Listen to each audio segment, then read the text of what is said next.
사랑의 하나님, 오늘 오후 시간까지 하나님이 함께 하심에 감사드립니다.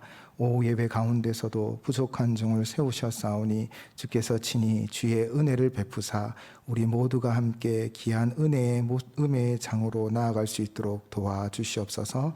예수님 이름으로 기도드립니다. 아멘. 오늘 본문 11장 1절 2절은 조금 해석하기 까다로운 부분이 있어서 이 학자들마다 조금 다르게 해석하기도 합니다. 즉 이것도 히브리어고 과거 언어이기 때문에 그 뉘앙스와 좀 해석하는 게 차이가 있다는 것이죠. 그런데 크게 두 가지 해석 관점으로 나누어집니다. 그 첫 번째 해석을 조금 생각해 보면요, 먼저 1절에서 2절을 제가 봉독하겠습니다. 너는 내 떡을 물 위에 던져라. 여러 날 후에 도로 찾으리라. 7에게나 8에게나 나눠줄지어다. 무슨 재앙이 땅에 임하는지 내가 알지 못함이니라. 아멘. 전도자 솔로몬은 너는 내 떡을 물 위에 던져라 라고 명령하고 있습니다. 왜 떡을 물 위에 던져야 할까요? 1절이 명령을 하면 2절은 그렇게 명령한 이유를 밝힌다라고 볼 수 있다고 합니다. 그 이유는 결국 무슨 재앙이 땅에 임하는지 내가 알지 못하기 때문이라는 것입니다. 그렇다면 1절에서 떡을 물 위에 던지면 여러 날 후에 도로 찾게 된다라고 하는 것은 또 어떤 의미일까요? 새 번역에서는요, 이 구절을 이렇게 옮겨놓고 있습니다. 새 번역으로 제가 봉독해 드리겠습니다. 돈이 있으면 무역에 투자하여라. 여러 날 뒤에 너는 이윤을 남길 것이다. 이 세상에서 내가 무슨 재난을 만날지 모르니 투자할 때는 7이나 8로 나누어 하여라. 아멘. 이 투자의 기재인 이 솔로몬의 가르침인 것이지요. 그러니까 솔로몬이 어떻게 투자할지를 가르친다. 즉, 이 새 번역은 경제적인 입장에서 이 1절과 2절을 해석하고 있는 거예요. 그러니까 돈이 있으면 해상 무역을 통해서 이윤을 남길 것이고, 너는 무슨 재난을 만날지 모르니 그 투자를 7이나 8로 나누어서 하라는 의미라는 것이죠.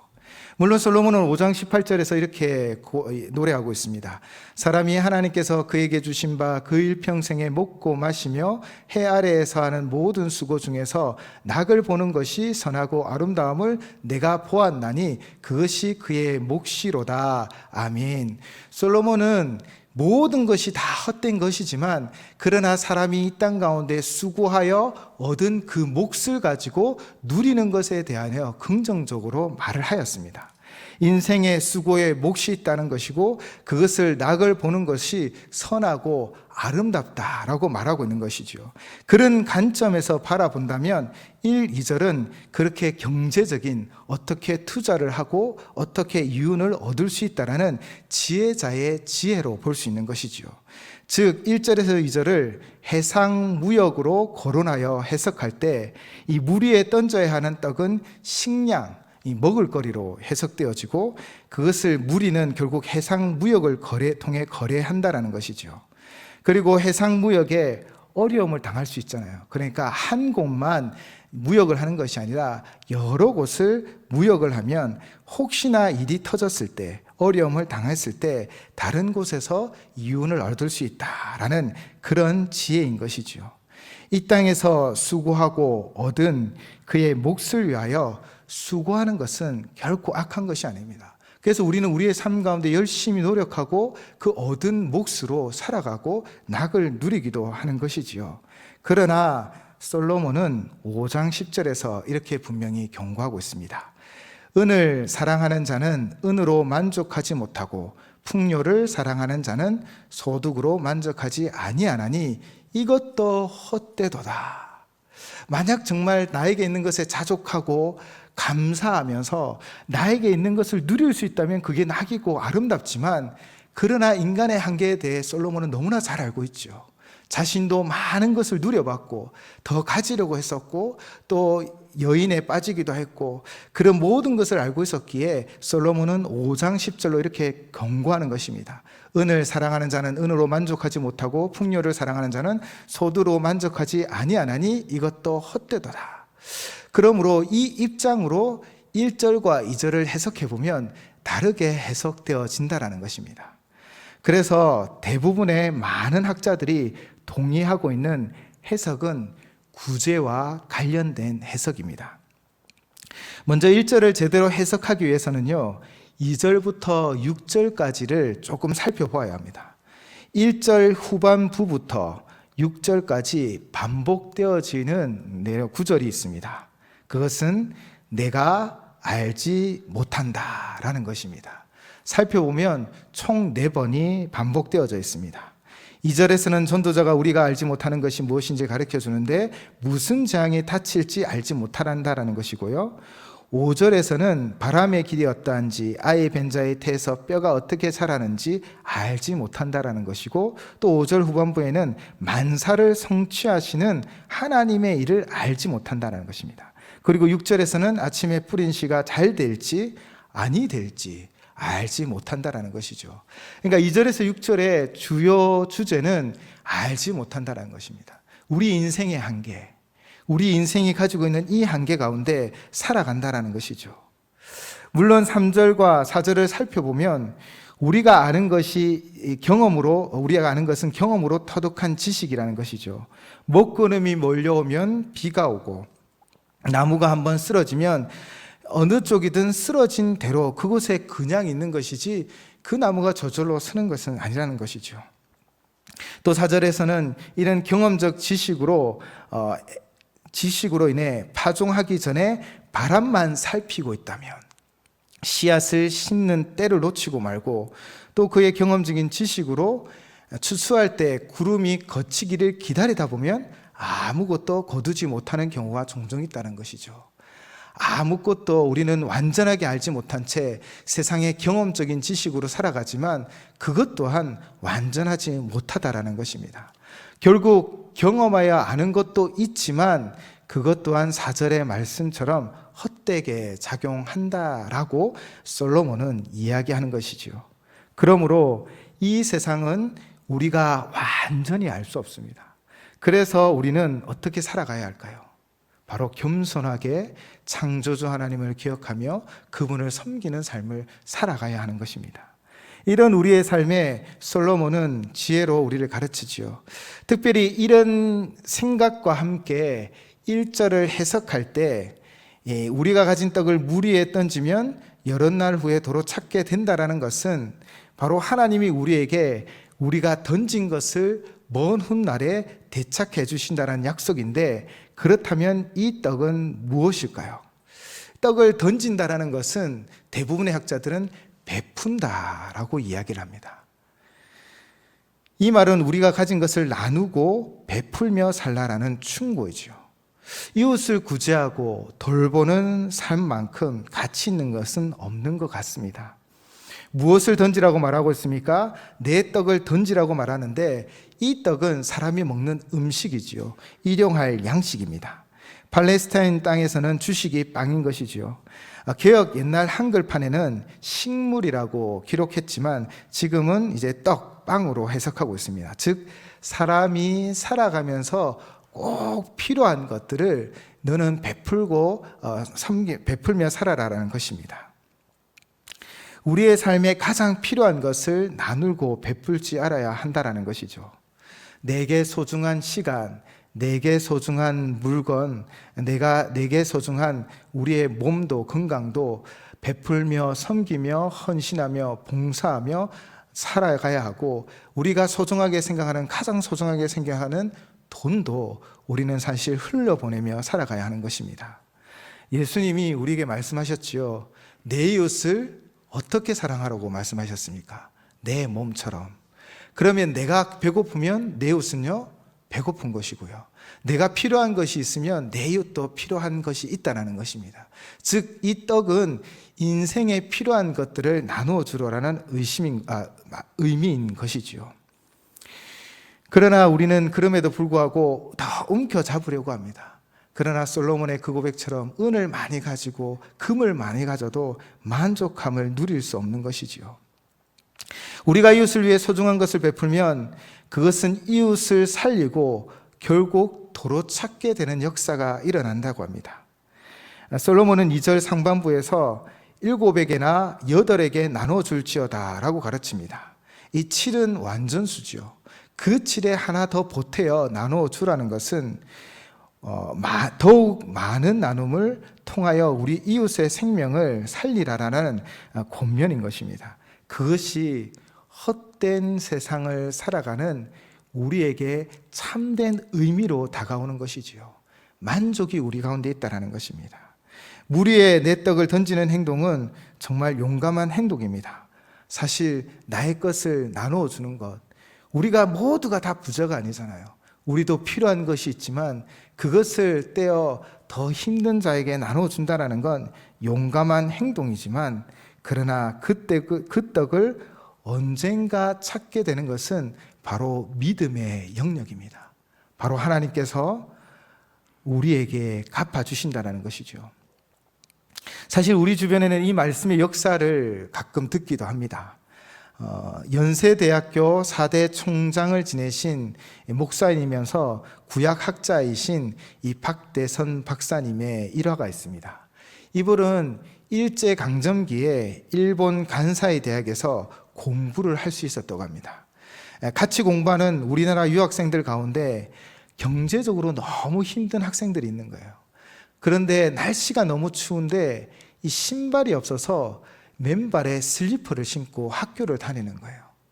박사님은 우리 이 같은 민족이고 또 그 학생이 너무 애처로워서 자기도 힘들지만 자기 안에 있는 2컬레 중 이 한 컬레를 이 학생에게 주었다라는 것입니다. 그렇게 그 학생에게 그 겨울 따뜻한 신발을 선물해 주었던 것이죠. 이후 공부를 마치고 고국으로 돌아와서 평양에서 목회 사역을 시작하셨습니다. 그렇게 신학교에서도 강의도 하셨는데 한국 정쟁이 터지자 월남하셔서 무보수로 군목으로 이 남한에서 우리나라에서 사역하게 되었죠.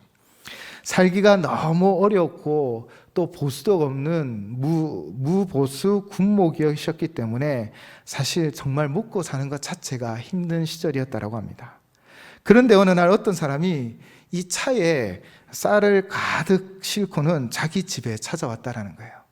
깜짝 놀라서 그 사람의 얼굴을 자세히 보니까 바로 수년 전에 일본에서 자기의 그 나머지 한 소중한 신발을 내어줬던 그 사람이었습니다. 그 사람이 우리나라에 와서는 그 사람은 사업을 해서 성공했다는 것입니다. 그리고는 이제 박대선 박사님의 이 이야기를 듣고 목사님께 찾아와서 그 은혜를 갚았다라는 것이죠. 나중에는 목사님이 또 유학을 가고 또 그 보스턴 대학에서 공부할 때도 이분은 계속해서 목사님을 지원해주는 든든한 지원군이 되어줬다고 합니다. 사랑하는 여러분, 우리가 풀려보내는 것을 하나님 그냥 잊어버리지 않으십니다. 하나님은 우리가 섬기고 헌신하며 나누고 베푸는 것을 다 기억해 주시는 거예요. 그래서 필요할 때마다 하나님은 우리의 도움이 되어 주시는 거예요. 이것이 믿음의 영역입니다. 어쩌면 내가 베푼 것이 되돌아오지 않을 수도 있어요. 그러나 하나님이 우리의 삶을 인도해 준다라는 거예요. 그래서 우리는 우리가 가지고 있는 소중한 것들이 이게 다인 것처럼 이거를 모으고 움켜잡고 살아가는 삶이 아니라 바로 우리에게 은혜 베푸실 하나님을 믿는 믿음으로 흘려보내는 정말 믿음의 삶을 살 수 있는 것입니다. 하나님은 우리의 삶을 인도하여 주십니다.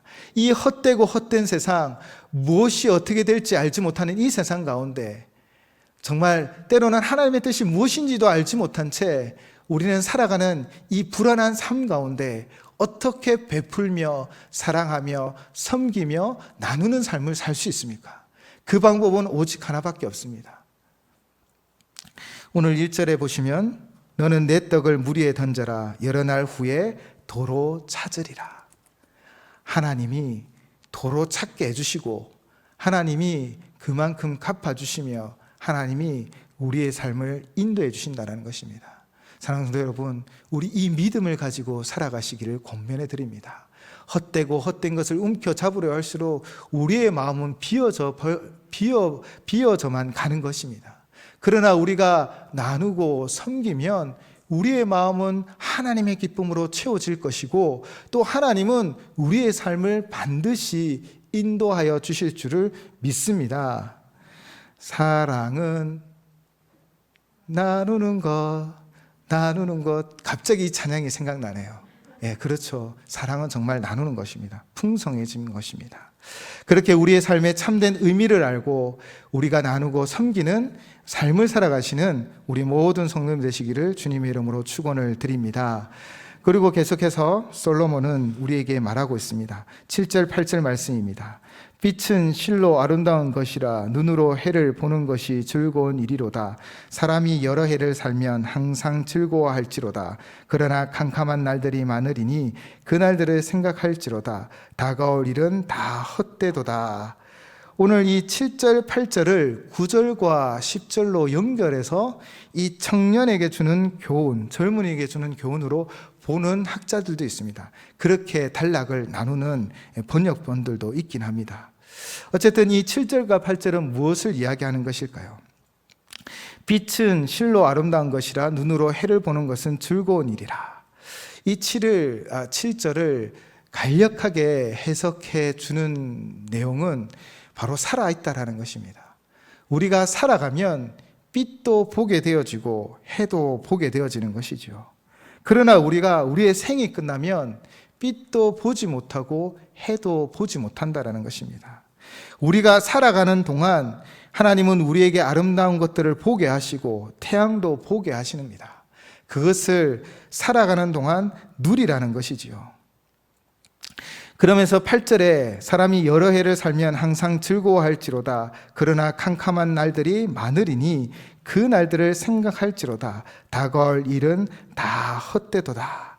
우리가 살아있기에 세상 만물을 보고 그것을 누리며 또 아름다움을 보며 살아가지만, 그러나 기억할 것은 우리가 또한 캄캄한 날이 온다라는 것입니다. 이 캄캄한 날이 온다라는 것을 생각하며 살아가는 것이 바로 지혜로운 삶인 것이죠. 그래서 9절과 10절로 연결해 보면 솔로몬은 청년들에게 내 어릴 때 즐거워하며 내 청년의 날들을 마음에 기뻐하며 마음에 원하는 길들과 내 눈이 보는 대로 행하라 라고 말하고 있죠. 살아있는 동안 청년으로서 힘도 있고 여유적인 시간이 있기 때문에 충분히 그것을 또 누릴 수 있다는 것을 이야기하고 있습니다. 그러나 솔로몬이 또 분명히 이야기하는 것이 무엇이죠? 바로 9절을 보시면, 그러나 하나님이 모든 일로 말미암아 너를 심판하실 줄 알라. 아멘. 청년의 때에 힘도 있고 또 시간적인 여유도 있고 또 살아있음을 누리며 많은 아름다운 것을 보고 자기를 위해 어쩌면 인생에 자기의 몫이 있기에 그것을 누리며 살아갈 수도 있지만, 그러나 결과에 대한 책임이 있다라는 것이죠. 전혀 청년의 청년다운 삶을 살아가라고 권면하고 있으나 분명 결과에 책임이 있다라는 것입니다. 그러면서 솔로몬은 근심, 즉 10절에서 근심이 내 마음에서 떠나게 하며 악이 내 몸에서 물러가게 하라. 어릴 때와 검은 머리의 시절이 다 헛되도다 라고 이야기하고 있습니다. 여기서 근심은 괜한 두려움과 걱정과 분노 등으로 말미암아 폭력적이고 때론 자신이 해야 할 일들이 있으니 근심으로 내 마음을 폭력적인 그런 마음이라는 것이죠.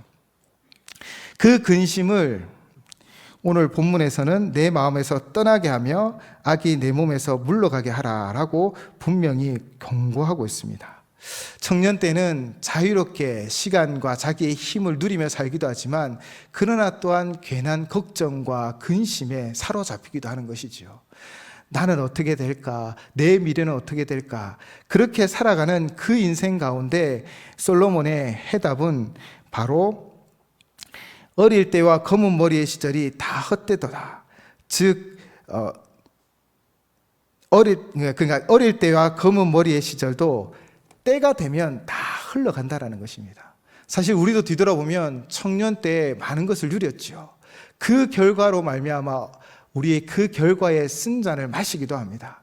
또 청년의 힘과 또 시간으로 많은 것을 누렸지만, 그리고 그 청년의 때 미래에 대한 많은 걱정과 근심이 있었지만 그 걱정과 근심이 결국은 다 흘러갔다라는 것이죠. 어릴 때와 검은 머리의 시절, 그것은 영원한 시절이 아닌 것처럼 청년 때의 걱정과 근심 또한 영원하지 않다라는 지혜를 우리에게 주고 있습니다. 그러면서 사실 7절에서 10절의 전체적인 결론은 12장 1절로 볼 수 있습니다. 우리 12장 1절을 한 절 우리 함께 봉독하도록 하겠습니다. 너는 청년의 때 너의 창조주를 기억하라. 곧 공고한 날이 이르기에 나는 아무 낙이 없다고 할 해들이 가깝기 전에. 청년으로 살아가며 세상의 아름다운 것과 청년의 힘, 청년의 때를 누리며 살아가지만, 그러나 그 결과에 대한 책임이 있는 것이죠. 또 청년의 때의 걱정과 근심과 미래에 대한 두려움은 곧 사라져 버릴 것이라는 것입니다.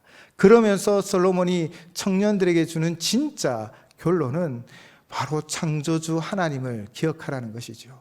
우리의 삶에 아름다운 것을 보게 하신 하나님, 걱정과 근심으로부터 우리를 인도해 주셨던 하나님, 그 하나님을 사실 우리 어르신들, 나이가 많은 우리는 이미 겪었죠. 그래서 그것을 알고 있지만 그것을 알지 못하는 청년들에게 너희는 창조주 하나님을 기억하라 라고 말씀하고 있는 것입니다. 이제 12장부터는 내일 새벽에 함께 말씀을 나누도록 하겠습니다. 사랑하는 성도 여러분, 오늘 11장의 타이틀을 보시면 지혜로운 삶이라고 되어 있지요.